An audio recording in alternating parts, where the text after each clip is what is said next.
नमस्ते दोस्तों, रागी study centre में आपका स्वागत है। परीक्षा में पूछे जाने वाले प्रश्न है SSC, UP police, MP police परीक्षा में आए हुए प्रश्न है। देखिए इस प्रश्न में क्या दिया गया है।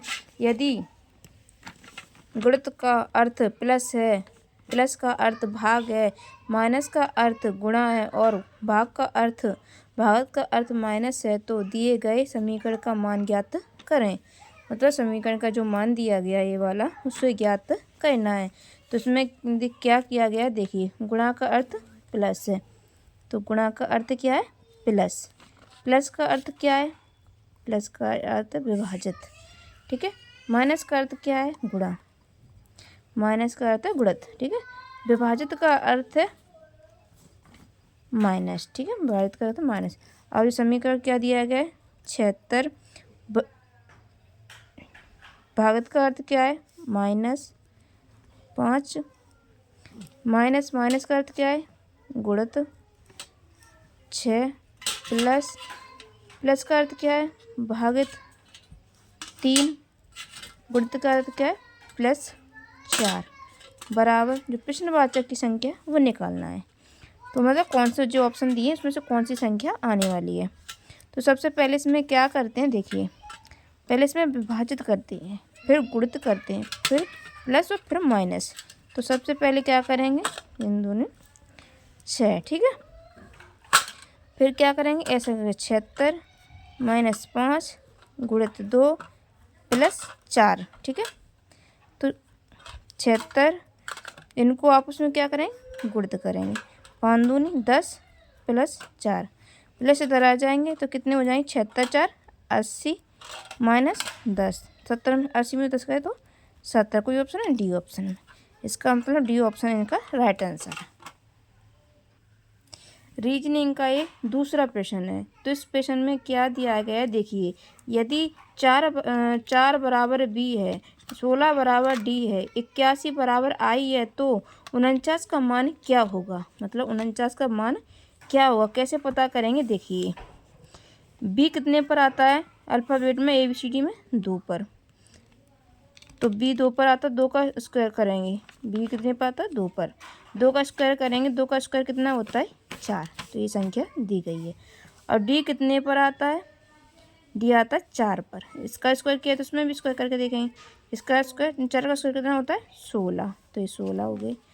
आई कितने पर आती है, आई आती है 9 पर। 9 का स्क्वायर करें तो 9 का स्क्वायर कितना होता है, 81। तो 81 हो गई। तो क्या दिया गया, 49 का मान क्या होगा। 49 किसका स्क्वायर होता है, 49 7 का स्क्वायर होता है। और 7 पर क्या आता है, जी आती है। तो मतलब ऑप्शन कौन से ऑप्शन में, बी ऑप्शन में। इसका बी ऑप्शन राइट आंसर है। ये रीजनिंग का तीसरा प्रश्न दिया गया है। इस प्रश्न में क्या लिखा है, देखिए निम्नलिखित में से कौन सा विकल्प की दी गई श्रृंखला में को पूर्ण कीजिए। मतलब श्रृंखला को पूर्ण करेगा। मतलब कौन सा दी गई श्रृंखला है ये वाली, मतलब इसे कौन कौन संख्या पूर्ण करेगी। तो इसे क्या कैसे किया गया, देखिए मतलब ये श्रृंखला दी गई है, तो इस श्रृंखला में कितने अक्षर हैं, काउंटिंग करके देखते हैं। 1 2 3 4 5 6 7 8 9 10 11 13 14 15 16। इसमें 16 तो इस किससे डिवाइड हो सकते हैं, 4 से भी हो सकते हैं, 8 से भी हो सकते हैं, 2 से भी हो सकते हैं। तो पहले 4 से करके देखिए, 1 2 3 4 1 2 3 4 1 2 3 4 1 2 3 4, ठीक है। के के बाद क्या है, एक्स। तो यहाँ पे क्या भरेंगे, एक्स। के बाद क्या है, के एक्स। एक्स के बाद क्या है, जेड। तो के जेड के बाद क्या आएगा इसमें, एम, ठीक है। तो क्या हो गई, के एक्स जेड एम, के एक्स जेड एम। के एक्स के बाद क्या है, जेड एम। के एक्स आएगी यहाँ पे, जेड एम। तो क्या भरा गया इसमें, X Z M Z X. कौन से ऑप्शन में दिए गए, देखिए X Z M X Z, मतलब इसका डी ऑप्शन राइट आंसर है। यह रीजनिंग का चौथा प्रश्न है। इस प्रश्न में क्या दिया गया है, देखिए किसी निश्चित कूट भाषा में पेन को 32-10-8 लिखा जाता है। इस भाषा में TOB को किस प्रकार लिखा जाता है, मतलब TOB को किस प्रकार लिखा जाता है। तो पहले इसका अर्थ निकाल के देखेंगे। पेन का अर्थ कैसे निकाला गया है, PEN। तो P कितने पर आता है काउंटिंग करने पर अल्फ़ाबेट में, 16 पर। E कितने पर आता है, 5 पर। और N कितने पर आता है, 14 पर। तो इसमें क्या किया गया है, 2 का गुणा किया गया है। तो 16 दूनी 32, 5 दूनी 10, 14 दूनी 28।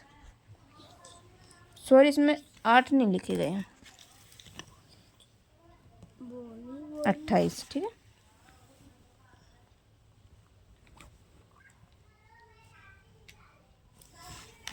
चौदह दूनी 28। तो ये वाली संख्या दी गई है। फिर क्या निकालना, TOB की संख्या। तो TUB, T कितने पर आती है, 20 पर। U कितने पर आता है, 21 पर। B कितने पर आता है, 2 पर। तो इसमें भी 2 गुना किए थे, तो 20 दूनी 40, 21 दूनी 42, 2 दूनी 4। कौन सी ऑप्शन है, 40 42 4, 40 42 4। इसका B ऑप्शन राइट आंसर है। ये रीजनिंग का 5वां प्रश्न है। इस प्रश्न में क्या लिखा है देखिए। दिए गए पैटर्न का अध्ययन पूर्वक अध्ययन करें और उस संख्या का चयन करें जो इसमें प्रश्न चिन्ह को बदल सकती है। जो मतलब प्रश्न चिन्ह की संख्या है वो कौन सी संख्या आएगी। तो इसमें क्या किया गया है देखिए, इसमें आपस में इनका आपस में क्या किया गया है, गुणा किया गया है। अगर ऐसे भी करके कर सकते हैं और ऐसे भी करके, जब बड़ी संख्या हो ना उस साइड करना सही है, तो जल्दी इजी हो जाता है, निकालना आसान होता है। तो ये क्या किया गया इसमें, 9 2। तो जी क्या है, 9 चक 54। 54 में 4 माइनस करेंगे, इसको माइनस किया गया है तो क्या हुआ, 54 में 4 माइनस करेंगे तो 50, ठीक है। फिर इनको भी करके देखते हैं।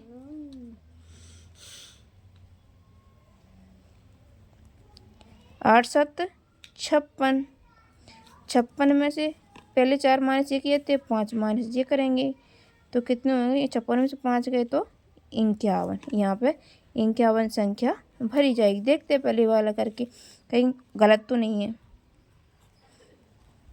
7 8 56, इस -3 तो कितने बचेंगे इसमें, 53। तो मतलब यहाँ प्रश्नवाचक के चिन्ह पर कौन सी संख्या भरी जाएगी, 51। 51 कौन सी ऑप्शन में दी गई है, C ऑप्शन में। इसका C ऑप्शन राइट आंसर है। रीजनिंग का एक 6वां प्रश्न है। इस प्रश्न में क्या दिया गया है देखिए। निम्नलिखित श्रृंखला में प्रश्न चिन्ह के स्थान पर कौन सी संख्या आएगी। ये श्रृंखला दी गई है, इसमें जो खाली जगह है उसमें कौन सी संख्या आएगी। देखिए इसे कैसे करते हैं, OL Q O U U W X, ठीक है। O से Q के बीच में कितने का अंतर है, +2 का अंतर है। तो Q से इसमें कितने का अंतर करना चाहिए, 2 का अंतर करना चाहिए। 2 के अंतर पे क्या आएगा, S, ठीक है। फिर S से इसके बीच में कितने का अंतर है, U से +2 का अंतर है। U से W के बीच में कितने का अंतर है, 2 का अंतर है। फिर L से O के बीच में कितने का अंतर है, +3 का अंतर है। तो +3 का अंतर इसमें करेंगे तो +3 का अंतर तो क्या आएगा, R। R से U का कितने का अंतर है, +3 का अंतर है। U से X के बीच में कितने का अंतर है, +3 का अंतर है। तो इसमें कौन सी संख्या आई, S और R। मतलब कौन सी ऑप्शन में दी गई है, इसके D ऑप्शन में दी गई है। इसमें कौन सी संख्या भरी जाएगी, S और R। ये राइट आंसर है। ये रीजनिंग का 7वां प्रश्न है। इस प्रश्न में क्या दिया गया देखिए। उस विकल्प का चयन करें जो तीसरी संख्या से ठीक उसी प्रकार संबंधित है जिस प्रकार दूसरी संख्या पहली संख्या से संबंधित है। मतलब ये दोनों आपस में उस प्रकार संबंधित है ना, उसी प्रकार तीसरी और चौथी संबंधित होनी चाहिए। तो इसमें क्या किया गया है देखिए, 4 में 10 का गुणा करते हैं तो कितने हो गए 40। 40 में एक प्लस करते हैं तो कितने हो गए 41। ये इसी में अभी करके देखते हैं। 7 में क्या करेंगे 10 का गुणा तो 70 में एक प्लस करेंगे तो कितने हो गए 71। 71 कोई ऑप्शन में नहीं है तो ये गलत मेथड है। तो क्या किया गया देखिए, 4 का स्क्वायर 4 का स्क्वायर कितना होता है 16। 4 के बाद एक और स्क्वायर किया गया ये 5 का स्क्वायर कितना होता है 25। फिर इनको आपस में प्लस किया गया है। 16 और 25 कितने होते हैं 16 25 41। ठीक है, फिर इनको भी करके देखते हैं। 7 का स्क्वायर कितना होता है 49। 7 के बाद एक संख्या और पढ़ाएंगे 8 का भी स्क्वायर करेंगे। 8 का स्क्वायर कितना होता है 64। इनको आपस में प्लस करेंगे तो कितने होंगे 113। 113 कोई ऑप्शन में डी ऑप्शन में, मतलब प्रश्नवाचक के चिन्ह पर 113 संख्या भरी जाएगी। ये रीजनिंग का 8वां प्रश्न है। इस प्रश्न में क्या दिया गया है देखिए, यदि एक निश्चित कोड भाषा में डॉक्टर को ALZQLO के रूप में लिखा जाता है तो उस भाषा में NUR नर्स कैसे लिखा जाएगा। मतलब उसी भाषा में लिखना है। तो डॉक्टर में क्या किया गया है देखिए, DOCTOR क्या लिखा है ALZQLO। ठीक है, तो इसमें क्या किया गया है, इसमें 3 माइनस किए गए हैं। इसके भी बीच में 3 माइनस किए गए हैं। यहाँ पे भी 3 माइनस किए गए हैं। यहाँ पे भी 3 माइनस किए गए हैं। यहाँ पे भी 3 माइनस किए गए हैं। यहाँ पे भी 3 माइनस किए गए हैं। तो क्या करना है NURSE। ठीक है, NURSE। तो इसमें भी माइनस क्या करेंगे 3 माइनस करें। एन में 3 माइनस करेंगे तो क्या आएगा के। यू में 3 माइनस करेंगे तो क्या आएगा आर में 3 माइनस करेंगे तो क्या आएगा ओ। और एस में 3 माइनस करेंगे तो क्या आएगा पी। और ई में 3 माइनस करेंगे तो क्या आएगा बी। KROPB कोई ऑप्शन में KRPB ए ऑप्शन में, इसमें राइट आंसर है। इसका ए ऑप्शन राइट आंसर है।